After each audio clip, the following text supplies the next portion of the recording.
सिंह जी, प्रयागराज। महाराज जी, राधे राधे। महाराज जी, किस्मत, तकदीर और भाग्य से ज्यादा हमें अपने कर्मों पर भरोसा करना चाहिए कि नहीं? और कर्मों से भी ज्यादा भगवान पर करना चाहिए भरोसा। पूर्व कर्मों के परिणाम से ही, जिसे तुम किस्मत, तकदीर, भाग्य कहते हो, वो पूर्व कर्मों के परिणाम से रची जाती है। तो हम ऐसे महान कर्म कर लें तो हम उसको मिटा सकते हैं।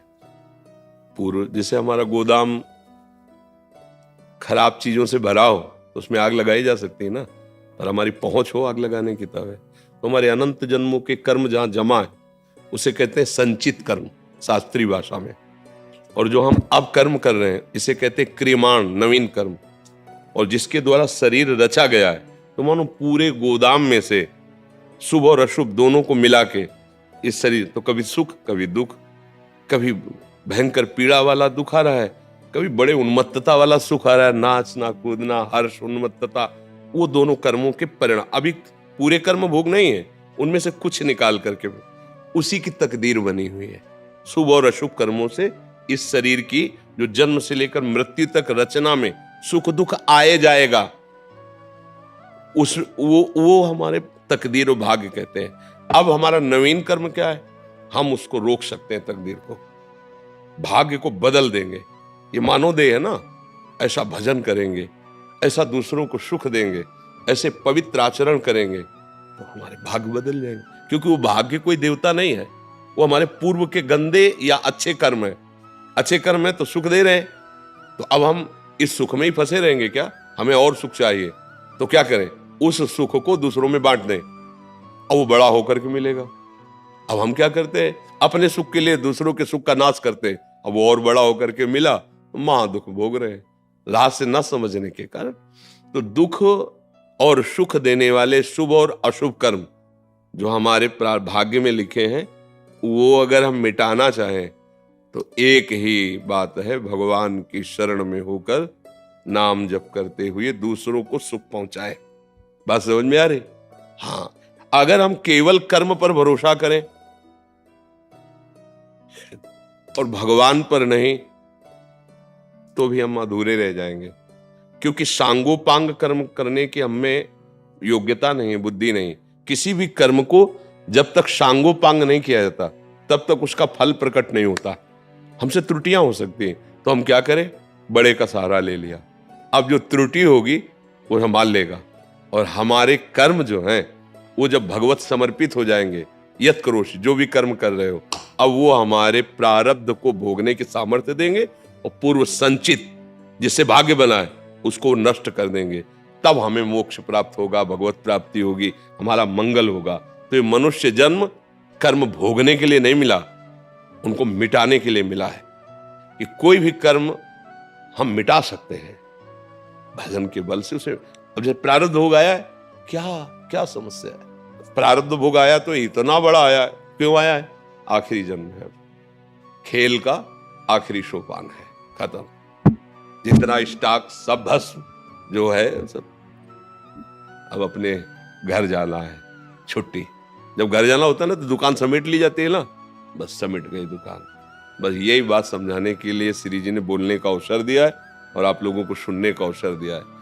ए चलना है आज नहीं तो कल, और जहां चलना है वहां इस देश की कोई भी सामग्री काम नहीं आएगी। वहां के लिए अलग है, अलग अलग सिक्का होता है ना, बदल लो यहाँ का सिक्का। जैसे हमको अमेरिका जाना हो तो भारत का पैसा बदल के ही तो खर्चा करेंगे, वहां का मिले तो यहाँ बदल के खर्चा करेंगे ना। वहां का पैसा है परम धन राधा नाम आधार, राधा राधा राधा। अच्छा, यही आपके साथ जाएगा और यही आपको कमाने नहीं दे रही माया, और सब व्यवस्था करेगी, ये नहीं कर ले देगी, तो फिर हम खाली हो जाएंगे। इसलिए मरने से डर लगता है, मरेंगे तो फिर क्या होगा। और सही कहते हैं, भजन करो तो आपको पता हो जाएगा कि मुझे कहाँ जाना है, ठिकाना पता चल। जैसे आप आ रहे हो ना हमारे पास, हमसे परिचय है, तो आपके मन में उत्साह आने के लिए कि नहीं यार जाएंगे, वो महात्मा जी मिलेंगे, बाबा जी मिलेंगे, बिल्कुल अपने तो घर जैसा व्यवहार रहता है, ऐसे एकदम ऐसे प्रिय।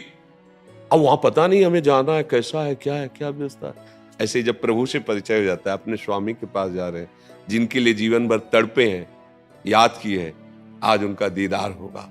तब शरीर छूटा और प्रभु के समीप, तो आनंद होता है।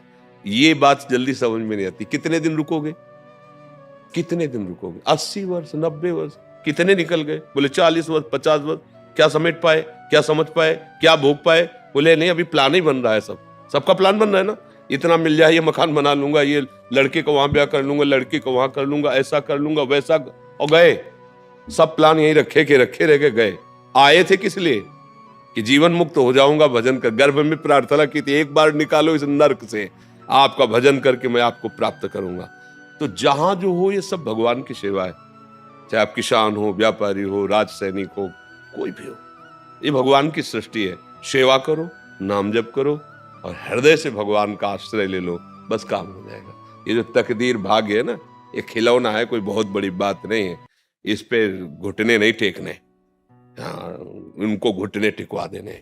भगवान का बहुत बड़ा बल होता है, जिसके बल से अनंत ब्रह्मांड चल रहे, उनका मैं दास हूं, मैं उनका अंश हूं। देखो अभी गर्जना आ जाएगी। और जब आप केवल शरीर अभिमान से धन बल करोगे, लोक बल करोगे, तो घबरा जाओगे। और भगवान का बल है तो हर समय मृत्यु से लड़ते हुए, देखो ना वीर जवान, कहीं भी गोली लग सकती, कभी भी लग सकती, तो इनको तो डिप्रेशन में चले जाना चाहिए। परिवार है, सब है, लेकिन नहीं, जब अपने धर्म की तरफ सोचते हैं कि हमारा स्वरूप है धर्म, देश रक्षा करना, प्रजा को सुख पहुंचाना, तो गोली खाना एक फूल खाने के जैसा है। कोई नहीं, देखो ना, गोलियां चल रही पर शत्रु को परास्त करने के लिए छाती आगे लगाए हुए चले जा रहे हैं। जब लोक धर्म में इतनी बड़ी ताकत है, तो भागवत धर्म में कितनी बड़ी ताकत होगी। उसी धर्म से तो लोक धर्म का प्रादुर्भाव है। इसलिए नाम जप करो, कोई नशा ना करो, ये प्रार्थना है। इससे आप दुखी होगे, आपका परिवार दुखी होगा, और आपकी बुद्धि की धरा नीचे उतर जाएगी गंदे आचरणों में। कोई नशा मत करो, पवित्र भोजन और पवित्र विचार और भगवान का आश्रय, तो मनुष्य जीवन ये मंगलमय हो जाएगा, ये सार्थक हो जाएगा। यही सबसे प्रार्थना।